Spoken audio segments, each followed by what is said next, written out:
Hello everyone, this is Mahesh and you are watching my YouTube channel Mahesh Polite Study.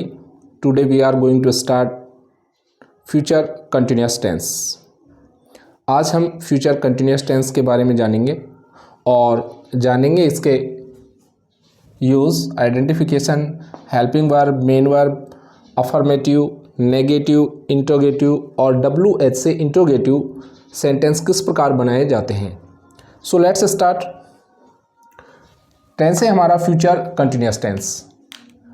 Use क्या है इसका? कोई कार्य किसी समय बिंदु से शुरू होकर आगे समय तक जारी रहा होगा।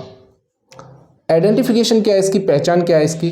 हिंदी वाक्यों के अंत में रहा होगा, रही होगी, रहे होंगे शब्द इसमें आते हैं। हेल्पिंग वर्ब क्या है इसकी? हमारे वाक्य में बनाने में जो हमारी हेल्प करती है, शैल बी और will B.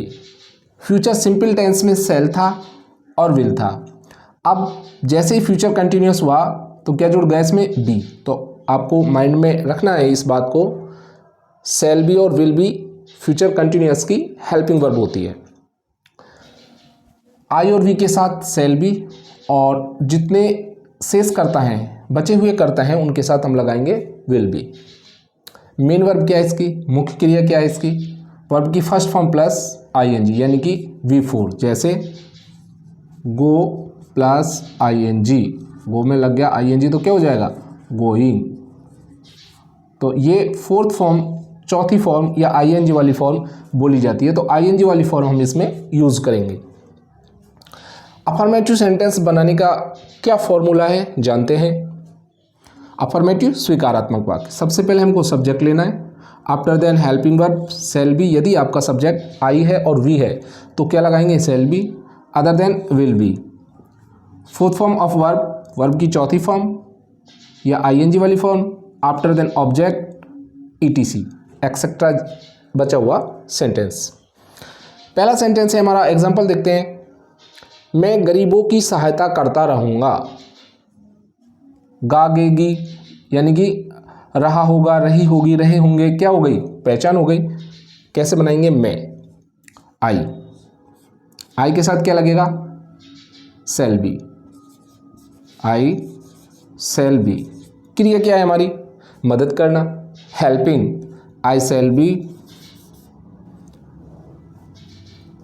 Be helping.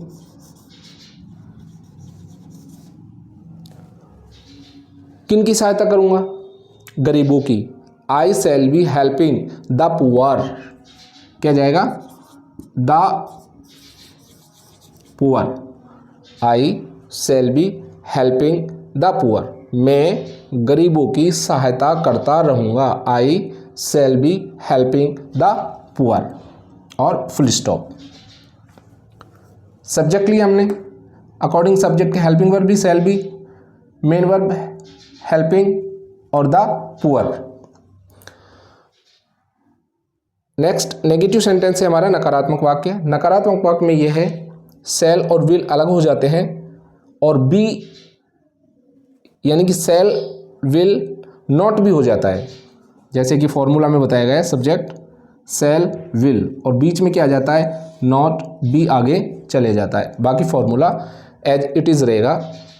Ram पत्र नहीं लिख रहा होगा। कैसे बनाएंगे? राम के साथ क्या लगेगा? विल। अब नॉट लगाएंगे, बी पार्ट अलग हो जाएगा। राम विल नॉट बी लिख रहा होगा। Writing, WRITING, writing. क्या लिख रहा होगा? क्या का आंसर होता है? जो क्या होता है? ऑब्जेक्ट होता है। पत्र, a letter, LETTER, full stop. Ram will not be writing a letter. Next देखते हैं इंट्रोगेटिव सेंटेंस, प्रश्नवाचक वाक्य। यदि आपका सेंटेंस क्या से स्टार्ट हो रहा है, वाक्य के स्टार्टिंग में क्या शब्द आ रहा है, तो क्या की अंग्रेजी क्या बनेगी? Helping verb according subject. यदि आपका सब्जेक्ट आई है या वी है तो शैल हो जाएगा। अदर देन क्या हो जाएगा? विल। क्या औरतें एक गीत गा रही होंगी? अब मैं और हम सब्जेक्ट नहीं है, औरतें हैं, इसलिए हम क्या लगाएंगे? विल। स्टार्टिंग में क्या आ जाएगा? विल। अब सब्जेक्ट आएगा, शैल, विल, क्या लेंगे हम? सब्जेक्ट। सब्जेक्ट क्या है? औरतें, वुमेन, WOMEN। क्या औरतें एक गीत गा रही होंगी? Will women be. गा रही, गाने की क्या होती है? सिंग, SING। चौथी फॉर्म बनाने के लिए क्या चीज़? ING। क्या क्या गा रही होंगी? एक गीत। क्या का आंसर क्या होता है? Object. Singing a song. Will women be singing a song. और क्या आ जाएगा? Question mark. Will helping verb हुई, वुमेन सब्जेक्ट हुआ, बी हेल्पिंग वर्ब का पार्ट, सिंगिंग वर्ब हो गई, ए सॉन्ग क्या हो गया? ऑब्जेक्ट हो गया।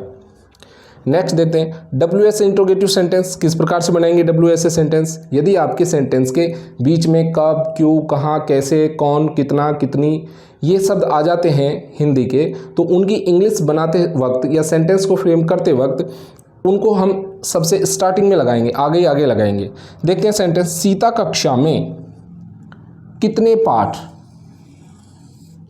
ये हुआ हमारा क्या? WH। अब WH का फॉर्मूला देख लेते हैं एक बार। First of all WH, after that helping verb shall, will, subject लगाएंगे, फिर बी आएगा, वही वर्ब की चौथी फॉर्म, ऑब्जेक्ट, ETC। तो हमारा WH वर्ड कौन सा हुआ? कितने पाठ। कितने पाठ की अंग्रेजी क्या होगी? सबसे पहले WH कितने। अब पूछी जा रही है संख्या, और जब संख्या की बात आती है तो हाउ मैनी का यूज़ किया जाता है। किसका यूज़ किया जाता है? How many. हाउ मैनी और हाउ मैनी, हाउ मच, विच, ये सब अपने साथ नाउन मांगती हैं। इसके साथ कितने के साथ क्या जुड़ा हुआ है? Part, lesson, LESSON। How many lesson, कितने पार्ट, लेसन्स। ये क्या हो गया पूरा। अब ये यहाँ से लगा के और यहाँ तक का पार्ट हमारा क्या कहलाएगा? WH। How many lessons, WH हो गया सब्जेक्ट, नो सॉरी क्या आएगा? Helping verb. सीता इसलिए क्या जाएगा? विल। क्या लगाएंगे? विल। अब आएगी सब्जेक्ट सीता, और क्या लगाएंगे? हेल्पिंग वर्ब का part be. How many lessons will Sita be. क्या कर रही है सीता? लर्न कर रही है, याद कर रही है, learning, LEARNING, learning in the class, कक्षा में, इन द क्लास, और क्वेश्चन मार्क। फिर देखिए हाउ मैनी लेसन्स, WH हुआ, will helping verb, Sita subject, be helping verb का part, learning main verb, in the class, ETC, extra sentence. How many lessons will Sita be learning in the class. तो ये था friends हमारा future continuous tense. समझ आया होगा आपको। आप वीडियो को देखिए, अपने फ्रेंड्स को बताइए, और बिना स्किप किए हुए आप वीडियो को देखिए। ज़्यादा बड़ा वीडियो नहीं है, 8 मिनट का है, 10 मिनट का है, और जब हम 8 या 10 मिनट को यदि हम देखेंगे तो श्योरली हम इसको लर्न कर पाएंगे, जान पाएंगे, इसको अच्छी तरह से सीख पाएंगे। इतना हार्ड टॉपिक नहीं है, इतने हार्ड टेंसेस नहीं है। टेंस यदि हम एक बार मन से पढ़ लेंगे तो टेंस आप कभी नहीं भूल पाएंगे। मिलते हैं कल नेक्स्ट वीडियो में, तब तक के लिए बाय।